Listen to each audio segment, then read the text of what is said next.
होने की ताकत रखता है। अगर आप उस वक्त बैठकर शांत मन से ये संकल्प लेते हैं कि मैं ऊर्जावान हूँ, मैं अपने लक्ष्य की ओर बढ़ रहा हूँ और महादेव की कृपा मेरे साथ है, तो ब्रह्मांड की शक्तियाँ आपके लिए रास्ते बनाना शुरू कर देती हैं।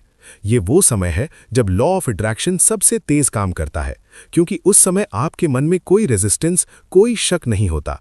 अब सोचिए, आप पिछले कितने सालों से इस महाशक्ति को सोकर गवा रहे हैं। 21 दिन, सिर्फ 21 दिन इस रूटीन को फॉलो करके देखिए।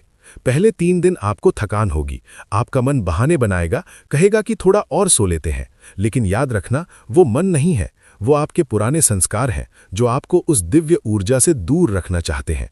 जैसे ही आप 21 दिन पूरे करेंगे, आप देखेंगे कि आपकी एकाग्रता यानी फोकस साथ में आसमान पर होगा। आपकी त्वचा में एक अलग चमक आएगी, आपकी आंखों में एक अलग तेज होगा, और सबसे बड़ी बात, आपकी निर्णय लेने की क्षमता यानी डिसीजन मेकिंग पावर इतनी सटीक हो जाएगी कि लोग हैरान रह जाएंगे। ये कोई जादू नहीं है, ये वो साइंस है जो हमारे पूर्वजों ने हजारों साल पहले ताड़ के पत्तों पर लिख दिया था। लेकिन क्या आप जानते हैं कि 99% लोग सुबह उठने की कोशिश में फेल क्यों हो जाते हैं? क्योंकि वो इसे एक सजा की तरह देखते हैं। वो अलार्म लगाते हैं और जब 4:11 पर वो बजता है तो उनका पहला रिएक्शन नफरत और चिड़चिड़ापन होता है। यहीं पर पूरा खेल बिगड़ जाता है। हमारे ग्रंथों में कहा गया है कि दिन की शुरुआत प्रसन्नता से होनी चाहिए। अगर आप चिड़चिड़ाहट के साथ उठ रहे हैं तो आप अपने शरीर में कोर्टिसोल यानी स्ट्रेस हार्मोन को बढ़ा रहे हैं, जो ब्रह्म मुहूर्त के पूरे फायदे को खत्म कर देता है। विज्ञान कहता है कि सुबह 4 से 5 के बीच आपका ब्रेन गामा और थीटा वेव्स के एक बहुत ही दुर्लभ मेल में होता है।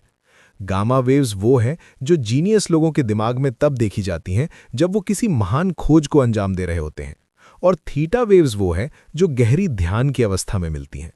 सोचिए, प्रकृति आपको रोज सुबह बिना किसी मेहनत के वो स्टेट दे रही है जिसमें बैठकर आप अपनी जिंदगी की सबसे मुश्किल समस्याओं का समाधान निकाल सकते हैं। ऋषि मुनियों ने इसे चित्त की शुद्धि का समय कहा है। उस वक्त आपका लॉजिकल माइंड यानी वो दिमाग जो हर बात में शक करता है, जो डरता है, वो सो रहा होता है, और आपका क्रिएटिव माइंड यानी वो हिस्सा जो असंभव को संभव बना सकता है, वो जाग रहा होता है। अगर आप उस वक्त उठकर सिर्फ 10 मिनट मौन में बैठ जाएं, तो आप अपनी बुद्धिमत्ता यानी इंटेलिजेंस को उस लेवल पर ले जा सकते हैं जिसे दुनिया गॉड गिफ्ट कहती है।